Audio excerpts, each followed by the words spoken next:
Hello and welcome. This is the GameTime Gazette. This is your host Isaiah Ngannou. I thank you for joining in. It's made a great decision tuning into this podcast. We talk all sports and all types of fun. So without further ado, let's get ready and let's go. Alrighty, welcome back, guys. It is Isaiah Ngannou, and this is the GameTime Gazette. I'm excited. Oh, let me fix up my mic. I don't think you guys heard me properly. Welcome back to the GameTime Gazette. Had some NBA action last night. F1 this weekend. Ooh, let's cap up the weekend. Got some UFC this weekend. Got Anthony Joshua versus Francis Ngannou today at 3. Got Chito Vera versus Sean O'Malley tomorrow. UFC 299. Got Dustin Poirier against let's see the UFC 299 card. I'm over here trying to remember muscle memory, just brain memory, everything, right? But yeah, we got Dustin Poirier against Benoit Saint-Denis. It's gonna be a good one. 13-1 Benoit Saint-Denis, up and comer. Dustin Poirier trying to get back into that title race, title fight. You know how it is. You lose that title, you want to get back, being top contender. We even got Kevin Holland against Michael Page. Ooh, got some good matchups. Go with Burns, Jack Della Mandela. Oh, this is a packed. A lot of people were saying, UFC 299 is better than UFC 300, and UFC 300 is supposed to be like the spectacle. Everyone's expecting Conor to come back, Conor versus Michael Chandler. I don't think that's a main event worthy for the UFC 300, though. Not gonna lie, but. Everyone was saying that, UFC 299, this and that. UFC 299 is looking good, looking much better than UFC 300. In my opinion, UFC 300 has banger after banger after banger after banger of a fight. UFC 299 is pretty good, though. It's pretty good. So, we're in a great place in mixed martial arts. Great place in fighting where we're getting these types of matches, where we're getting, these types of cards where it's just so packed because there's just so many talented guys out there, right? And that's what you like to see. That's what you like to see as a fan. I like to see it as any aspect of what you can be in this sport. You know what I'm saying? Like if you're a person that's trying to aspire to be in the sport, trying to get your name out there, or you're trying to even there's so much more exposure on MMA, and there's so much more money to be made if you're trying to go into MMA. Obviously UFC still has its problems with paying out its fighters, I guess from top to bottom equally, right? Not equally, but better. I feel like that's been a problem with mixed martial arts for a long time, right? The pay structure, how much some guys get paid, or most of the guys get paid. Even the big guys complain about getting paid and the money that comes with it and all of that. It's gradually getting, the money side of it all. I really don't know how the laws and all of that been working. I know there's countless unions for MMA fighters, and I know there's countless MMA fighters every year. I don't know if they're hitting any strides, but doing their work, trying to get better pay for fighters and all of that. Because once you pay off your gym, once you pay off your trainer, all of that, you're gonna have no money left. And you're doing this job, you're doing this career where you're seeing by millions of people get beat up, get demolished. It's not even being about the people that are seeing you either. It's about you're getting beat up, you're getting your face punched in, and that's what you end up doing. Not getting paid right. And I did a course on labor in sports, and a big portion of what we learned in that course for a month or two, we were learning about the whole MMA pay structure.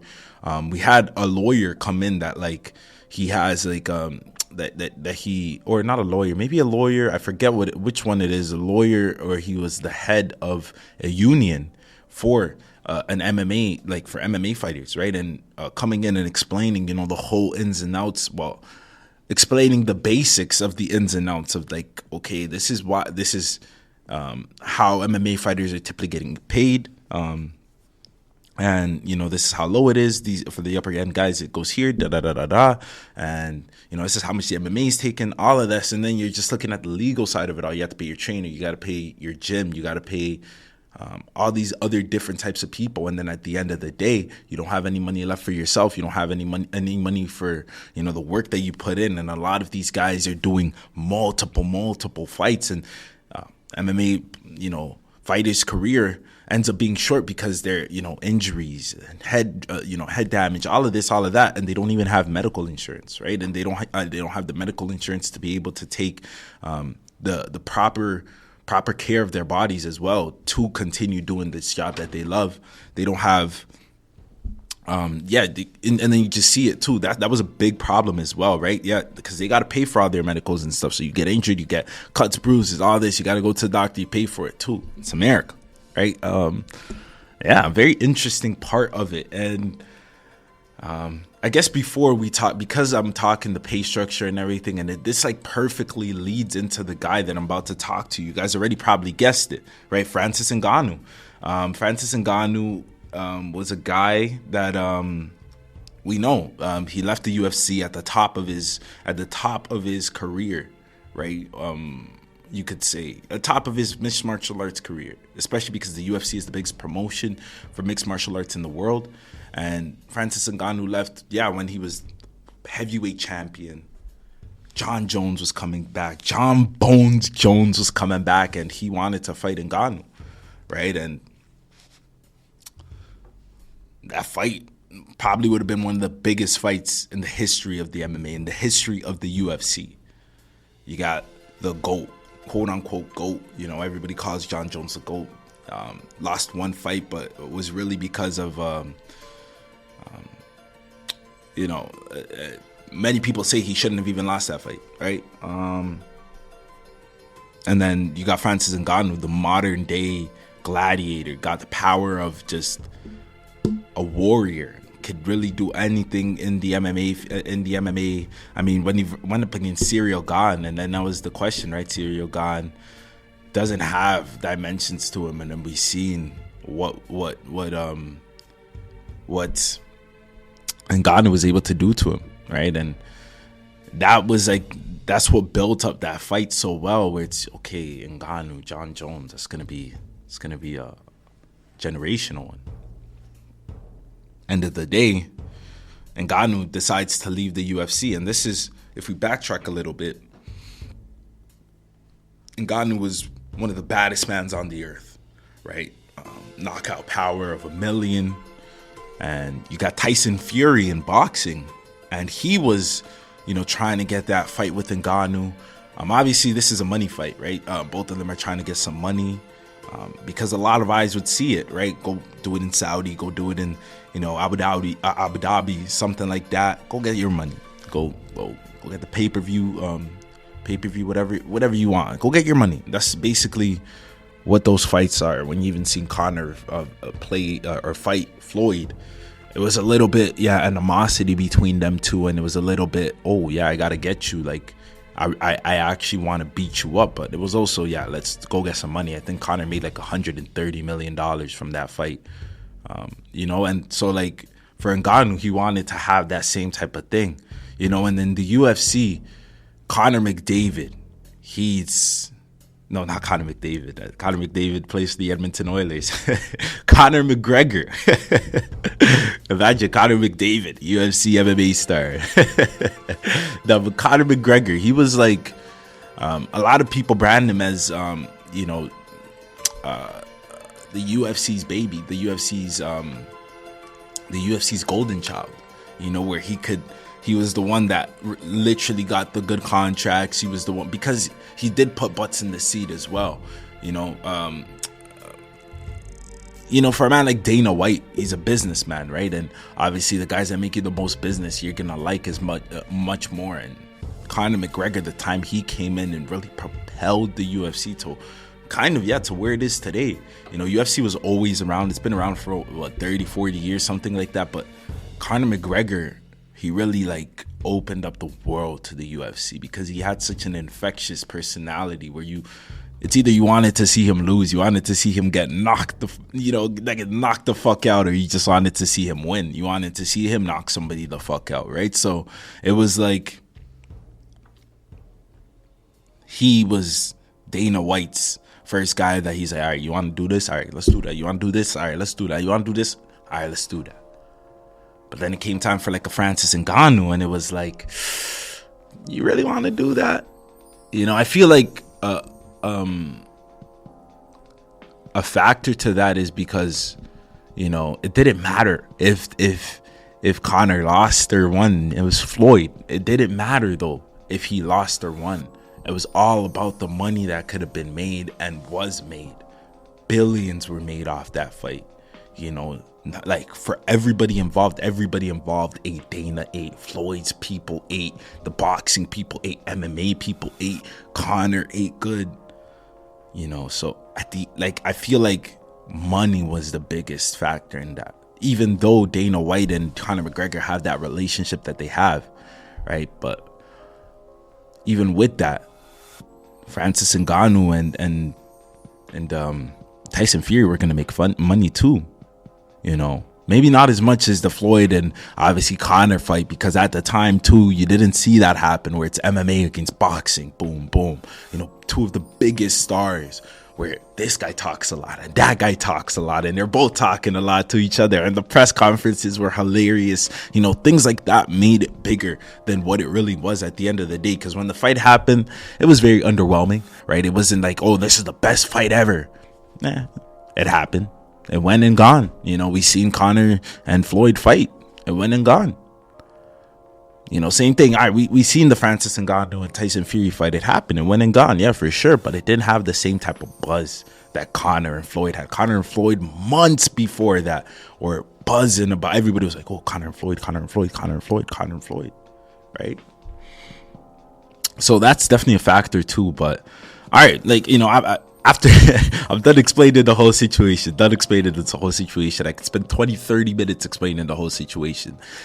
Long story short, Francis Ngannou wanted to do the same thing with Tyson Fury, and Dana White did not allow him. You know, left the UFC, still ended up doing the fight with Tyson Fury. Boom, got ranked in the heavyweights, and I think he was, let's see his ranking. I don't know, some top 100, something like that. Francis Ngannou ranking.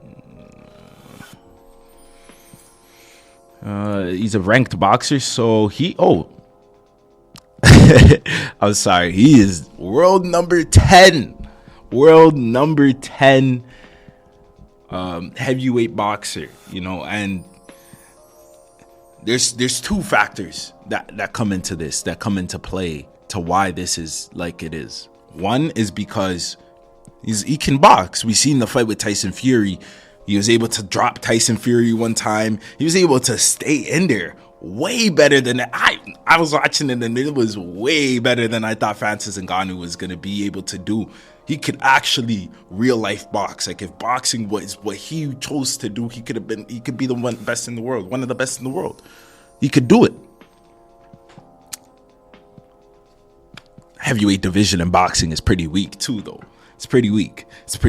For boxing, it's a lot of cruiserweights and a lot of the lower, because what's Canelo? Let me see what Canelo weight class.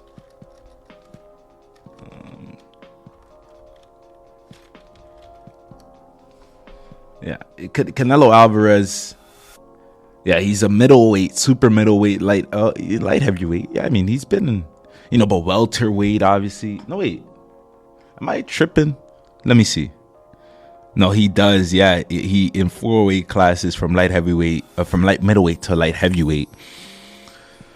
You know, it's the smaller guys in boxing nowadays that are more popular, this and that. I mean, you got Tyson Fury, you got a few guys. You got Anthony Joshua. That's who Francis Ngannou was playing today. You got Anthony Joshua. You got Wilder, and you know, Wilder in there as well. But yeah, Francis Ngannou, top 10 ranked as a boxer, right? So all these things happen. End of the day, he still does it by himself, joins PFL. And I mean, now, yeah, you know, top 10 ranked in boxing, top 10. I mean, going to be still getting paid, I think, a little bit better, maybe at the same, because he was talking on Kamaru Usman's podcast a few days ago, and he was talking about how he took 600,000 from his last fight. You know, they offered him 5 million, something like that. I was kind of lost on the way he was talking. I'm not gonna lie, but maybe like from what I took from it was that, you know, he was being a loyal guy to the UFC, this and that. Like, he even took the lower offer, this and that, for Dana White, but then they still did him dirty. That's what I took from that. Maybe I'm wrong. But yeah, he said he got paid $600K for his last fight, and yeah, he's gonna be making a lot more there in the PFL. He's the PFL's biggest star. Boxing, he's a top 10 heavyweight in the world. He's a top 10 heavyweight in the world, which led to this Anthony Joshua fight, because we know Anthony Joshua is a top 5, you know, heavyweight in the world, and he's been like that for, you know, the last half decade, a little bit more. So, you know, they're gonna go. It's a 10-round bout. It's Saudi Arabia. As I said, it was at 3. I thought that he did beat Tyson Fury. I didn't think Tyson Fury's activity in that fight, you know, convinced me that Tyson Fury won. They gave the fight to Tyson Fury because he's the boxer, and he could not.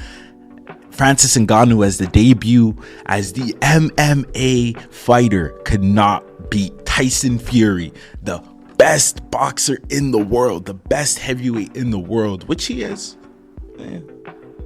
I would take Francis Ngannou though. I mean, I feel like Tyson Fury would come more prepared this second time around, because it did seem like he was unprepared. Maybe didn't take, you know, Francis Ngannou as seriously as he could have, because it looked like him. It was like, whoa, like, this guy could box. Like, Tyson Fury was realizing that first round in the ring too, because he got dropped. You know what I'm saying? Where he's like, whoa, like, yeah, I gotta box against this guy, right? So it's gonna be interesting to see how that fight how it goes with Anthony Joshua, just because, like, Anthony Joshua is one of the best fighters in the world as well. Obviously faced Tyson Fury before, but you know, Anthony Joshua is going to be prepared for Francis Ngannou this time around, because he's not surprising anyone, right? He's not coming up, you know, and going to surprise anyone here. So it's going to be very interesting. I'm going to give a quick prediction. It's a 10-round bout. You know, Francis Ngannou, his cardio's on fleek, his body's on fleek, his athleticism is on fleek. So, you know, you can't discount him. You know, he's a great boxer for real too. But I gotta go with the experienced boxer in Anthony Joshua. You know, Anthony Joshua, I feel like too, has something to prove. He's taken a few losses, you know, the Andy Ruiz. He's taken a few losses in his career where he cannot just come out MMA fighter. But I'm not going to lie to you guys, though. I wouldn't be surprised if Francis Ngannou comes out here with a win. I wouldn't be surprised, because he's a good fighter. He's a good boxer. All right, let's preview UFC 299 real quick. Wanted to get through that. So we got Sean O'Malley versus Marlon. Oh, let's start from the beginning of the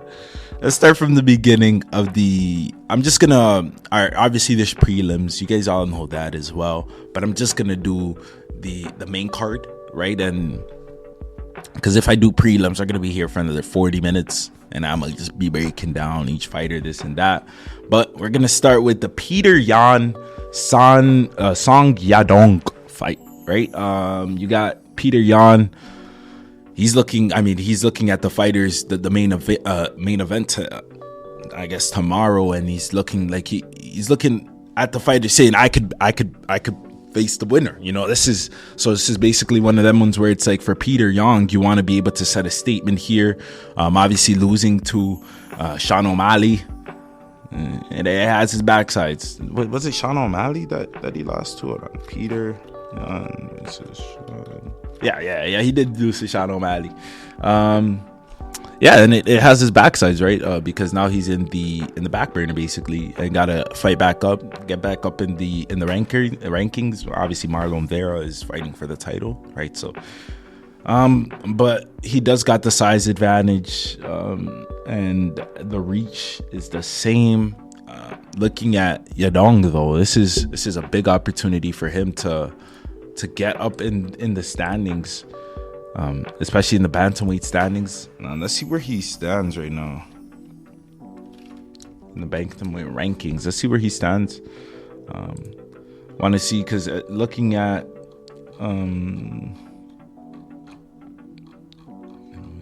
lightweight, featherweight. Yeah, so we got Merab Dishvali. He's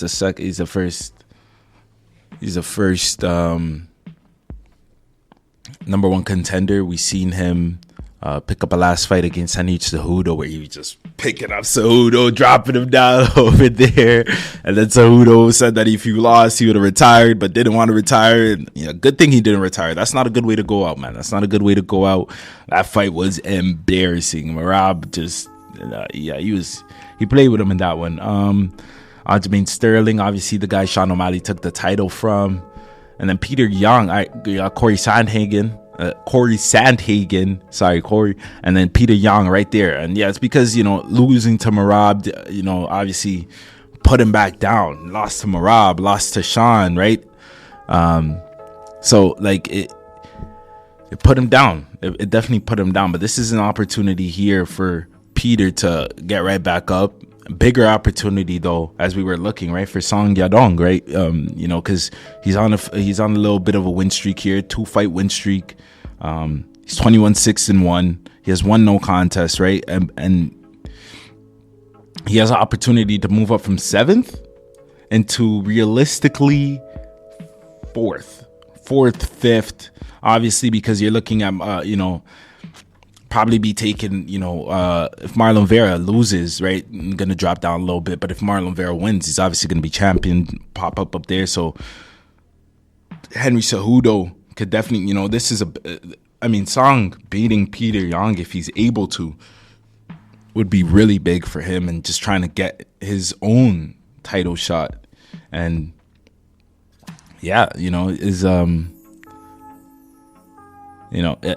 own opportunity. He's been fighting for a while, and I feel like he could do it. But Peter Young, he has the skills to. We've seen how good Peter Young is, right? It's gonna be an interesting one there. You got Gilbert Burns versus Jack Della Mandela. Gilbert, obviously, one of these fights is gonna be his last. Obviously we know that he's continuing to, fight really well though. He's continuing to fight really well. Just given everything. He did lose to Bilal last time out, so it's like, but he is continuing. Bilal is, he's one of the best in the division, in the welterweight division, so it's not something to frown upon for sure. But looking at Gilbert, just getting that one last title opportunity, being able to go out on a bang. Obviously you got a few guys in this division that, this division, the welterweight division, it's been a tight division for a few years. This is the division, I believe, that hasn't had a repeat champion, something like that. I don't know. No, it might not be the welterweight. It might be the bantamweight, actually. Because Kamaru was a champion for a while there, but you got different guys like Shavkov, Rakhmonov, Ian Gary, Jeff O'Neill obviously coming down, not really on the Jeff O'Neill when he had a rise, but kind of mellowed out now, right? But I'm looking at the Ian Garys, the Shavkovs, the Sean Brady's, right? Those guys to be able to get those opportunities. So for Gilbert Burns to beat Jack Della Mandela, even though Jack Della Mandela is not, he's 11th. He's not in the top 10, but he's on a win streak, 16 fight win streak. 16 fight win streak. He hasn't lost in the UFC. Jeez Louise, he hasn't lost in the UFC. I'm looking at it now and it's like, no way. He has 11 wins by knockout, 2 by submission. Only 3 of his 16 wins are by decision. Oh my gosh. He has 2 losses, 1 by knockout and 1 by submission. So it's not that he has never been got, but those were in the Eternal MMA, and that was in 2016. This guy hasn't lost in 2016, 17, 18, 19, 20, 8 years. He literally lost. The last time he lost was it was May 28th, 2016. All right, that's in a few months. It's gonna be 8 years, bro. That's like 7 and a little bit. Like that's 7 and a lot years. 7 and 10 months. 7 and 10 months. 7 years and 10 months he hasn't lost it. Wow, what a fight. Oh my gosh, what a fight. He hasn't lost in the UFC at all. What is he in the UFC? He's 1, 2, 3, 4, 5. He's 5-0 in the UFC. 1, 2, 3, 4, 5, 6-0 in the UFC. Sorry, 6-0 in the UFC. I mean, if you count the Contender Series, he's 7-0. 7-0 in the UFC, counting the Contender Series as well.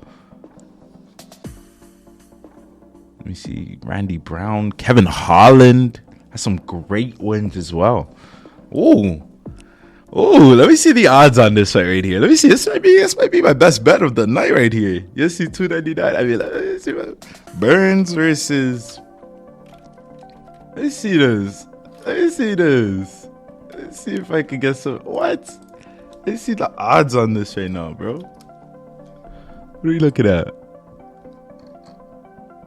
Ooh, that makes sense. I thought we were gonna beat the books.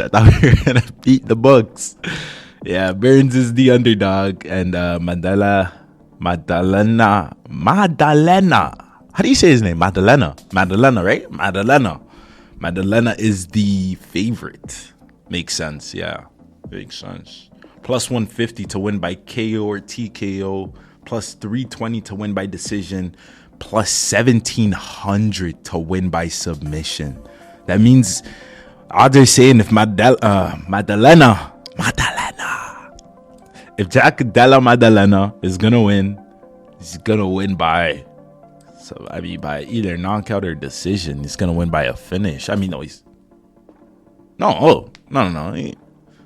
Knockout or decision. Submission is unlikely for him to happen, but he has only 2 submission wins, not a lot. It's gonna be an interesting fight though. Let's run through these next ones real quick. So my pick on these ones I'll give after we just ran through it.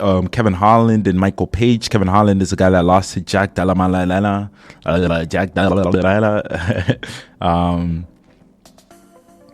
Kevin Holland's a really good fighter. Love him. One of my favorite fighters in the UFC. Got so much emotion. Got so much fight. Got so much power as well.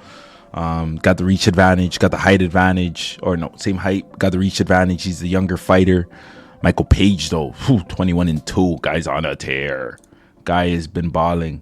And Michael Page is looking. Oh, and also for Dalla Maddalena, he's looking to, bump up into that top 10. So a fight and a win against a top 4, Gilbert Burns, it would propel him to at least top 7, at least. But yeah, Michael Page, not a ranked fighter. Been around the UFC for a long time. Been around mixed martial arts for a long time. Kickboxer as well. He was in that Super Fight League 2012, Bellator. Last few years ended up in the UFC. He was a free agent. 2023, and this is his UFC debut. I mean, he's been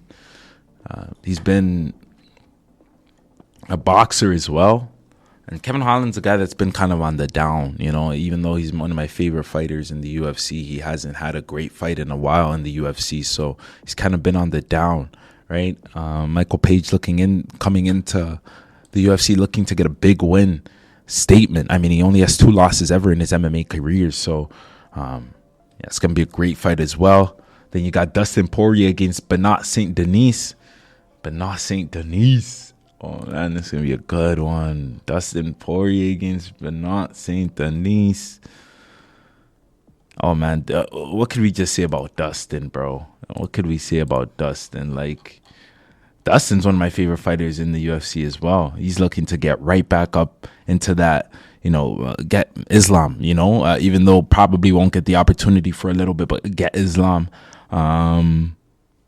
Lost to Justin, just like, that was a tough, I bet on Dustin that day too, because he beat Justin and then I lost on both decisions, man. I lost on both fighters, bro. I bet one fighter and then they lose, and then I bet the other fighter and then they lose. Maybe I'm the reason, But yeah, Dustin trying to get back into that top 3. This would be a real big win. Bernard St. Denis has been on the rise in this lightweight division.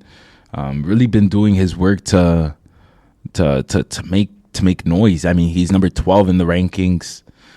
He's on a 5-win win streak. 13-1. I feel like he's undefeated in the UFC. No, not undefeated in the UFC, but he only has that one loss in the UFC, one loss ever. It's crazy. These are some crazy fights, bro. Oh my gosh, Dana was cooking. Oh my goodness, that's a good fight too. And then at the end, you got Sean O'Malley versus Marlon Vera. Marlon Vera, the only guy to ever beat Sean O'Malley. Sean O'Malley got injured in that fight, and Marlon Vera able to take advantage and beat Sean O'Malley.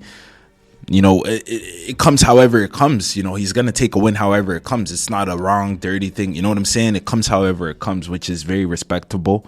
And yeah. So we got that.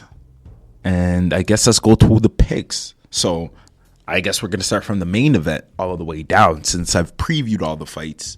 Start from the main event down. All right, let me just preview it a little bit more. The Marlon Vera and Sean O'Malley fight. All right, let me preview it a little bit more. So this is a big opportunity here for Marlon Vera, 5th ranked fighter. Obviously won't get another chance if he loses for a while, for sure. Got a lot of guys in this division that are, they're surging. This division, the bantamweight division, is one of the best divisions in the UFC currently. One of the most entertaining, for sure, in the UFC currently. Sean O'Malley, one of the most entertaining fighters in the UFC, one of the most entertaining athletes in the world right now. Got a great opportunity to right back his wrong. The one loss that he took, got injured in that fight. Obviously, Chito Vera taking advantage of that. Doesn't matter. He's trying to avenge that loss. It wasn't supposed to happen. And Marlon Vera, Chito, he's trying to show that, hey, that loss, it's valid. I deserve to win that fight. Even if you didn't get injured, you did get injured. It wouldn't have mattered. I would have still been the winner, and I want to be the champion. That's the Marlon Vera right now. And he's gotten some big wins. Got Pedro Munhoz. Got some big wins in these last few fights that he's faced to set him up for this fight here. He did lose to Corey Sandhagen. But that was a close fight. A lot of people were saying Marlon won that fight. He has not been knocked out in the UFC. I think it's like 22 match, something like that he hasn't been knocked out. Obviously, when you hear that, hey man, they're jinxing it. That guy has a chin, though. He has a chin, but they're jinxing it for sure. Since we're starting with that, yeah, my prediction is going to be Sean O'Malley. I feel like he's going to come out with a point to prove. He doesn't feel like that loss is warranted. He shouldn't have lost that match, and he's going to come out and prove that shouldn't have been a match he lost. Dustin Poirier, Bernard St. Denis. Obviously, Bernard St. Denis has been on a tear in the UFC, and we see all these guys come in and where they're younger, and they're coming in and have this flow, have this life about them. And even though Dustin Poirier, one of my favorite guys in the UFC is not an eternal sport. It's not like basketball or football where you could play till you're 40 and you're still the best. It's hard to do that, bro. It's almost impossible. You're not seeing it done often. Even the John Bones of the world, that's why they call him the GOAT, but I see Bernard St. Denis, the youth, he's just on a roll. He's feeling himself. It's like the young Dustin Poirier here, and that's just the thing about the MMA. Everything has its time and everything moves on with time. And I feel like, he's going to be moved on with time here. Bernard St. Denis taking the win. So we got Sean O'Malley, Bernard St. Denis, and then Michael Page Kevin Holland fight, don't really know how Michael Page is gonna look in the UFC setting, right? This is a great test for him, great first test for him in the UFC. Kevin Holland, one of the better welterweights in the UFC, so for him to get tested like this to start, really shows how skilled he really is. Obviously winning all those matches in Bellator, he's a boxer, former kickboxer as well, so he has all the fighting experience. I feel like he's gonna put it in together. He is the older fighter though. It's gonna be interesting, bro, but I do see Kevin Holland. I don't know. He just got that something about him, bro, where he could just, you know what I'm saying? And it's going to be tight. I do see it. I do see a finish. I don't know from who, though. This is going to be my one match that I'm going to just pop it up to you guys. I'm going to pop it up to you guys. You guys tell me who you think is going to win the Kevin Holland Michael Page fight. It could really go any way here for me. Even though Kevin Holland hasn't had the best fights as of late, a few losses here and there, he's a tough fighter. But Michael Page, I really haven't seen his skill set as well. Would love to watch some of it. Let me just watch a little bit of it. Let me watch a little bit of his tape.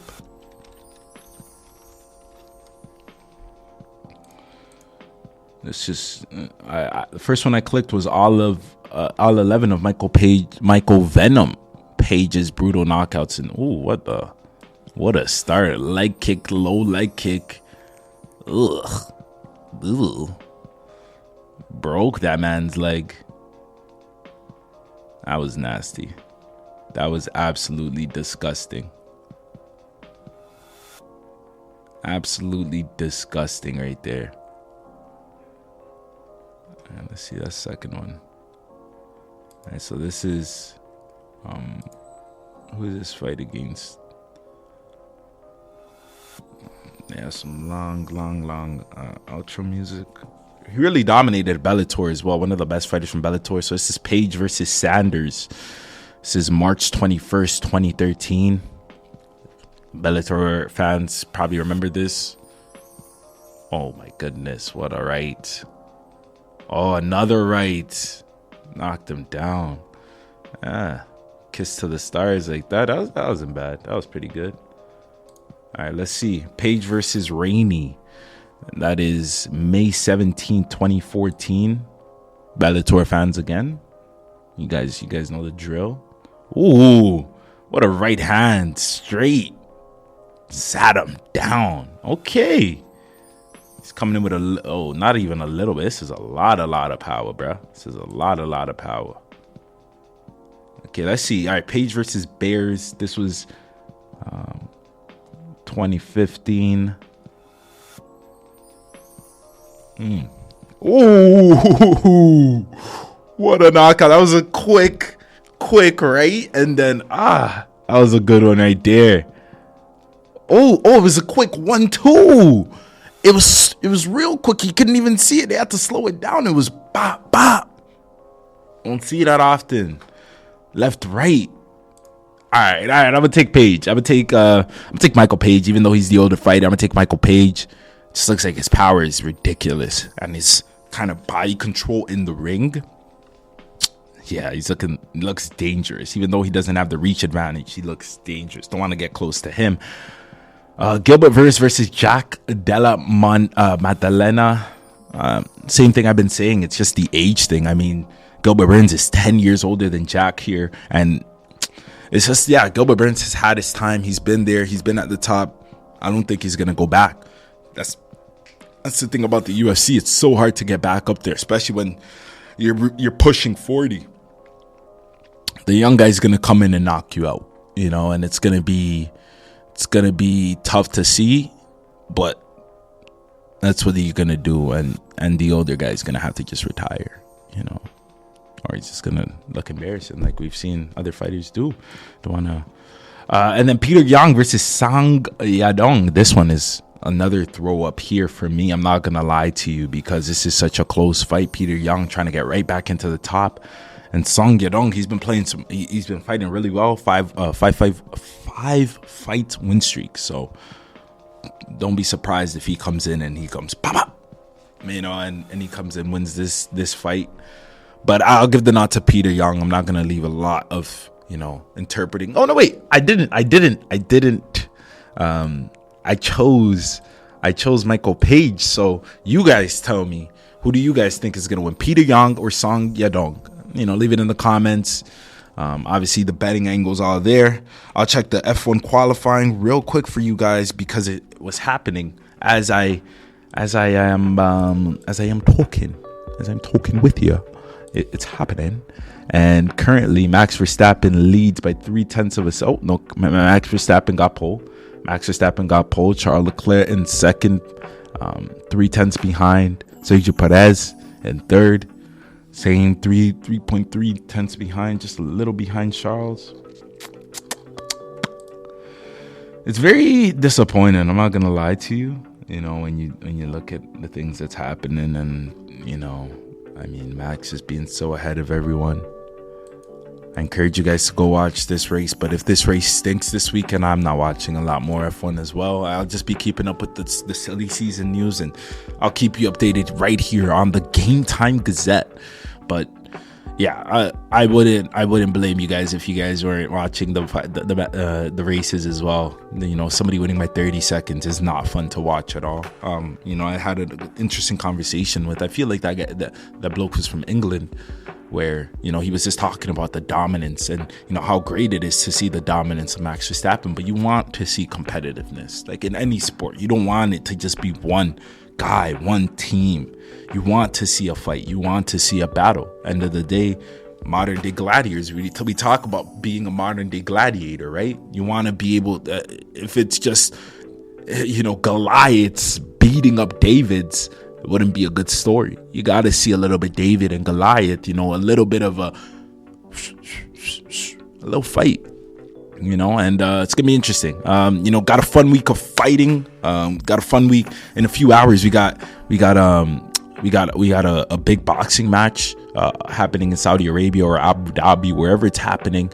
But that's gonna be fun to watch. That's Anthony Joshua versus Francis Ngannou. Talked about so much.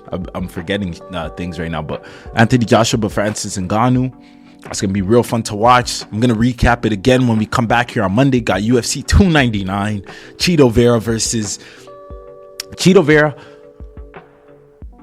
Marlon Chito Vera versus Sean O'Malley. No. Marlon Chito Vera versus Sugar Sean O'Malley. There we go. I got both of their nicknames in there that time. That's going to be a good main event. Got great fights all in between up leading to that main event. Tune into that. Going to be real fun. And we're going to keep it. I'm going to keep you updated right here on the GameTime Gazette. And yeah, got NBA as always. Got FIFA, football. FIFA like we're playing the game. No, we got football, European football as always. La Liga's heating up, Prem's heating up a lot, man. It's sports just continue to get juicier and juicier and juicier. It's a never-ending movie, and I'm here enjoying every single second of it with you guys here on the GameTime Gazette. It's been your host Isaiah Aneni. It's been another wonderful day. I can't tell you how much I loved spending the time I've spent with you today, and I just appreciate it so much that you've decided to spend that same time with me. You've reached to the end. Please leave a comment. I don't even care about the likes, none of that. I do want you to subscribe, so I see you here every day, or you to follow the podcast so I see you here every day, or you hear from me every day. But I want you to leave a review, leave a comment, and tell me what I'm doing good. Tell me what I could do better. I want to make this podcast the best for you guys. And at the end of it all, just got one more thing to say. Jesus loves you all. Remember that. Do not ever forget that. It's been an awesome day. It's been an awesome week. Thank God it's Friday, TGIF. You guys have an amazing weekend. It's been your host, Isaiah Neni. This has been the GameTime Gazette. And as always, I'll see you until next time.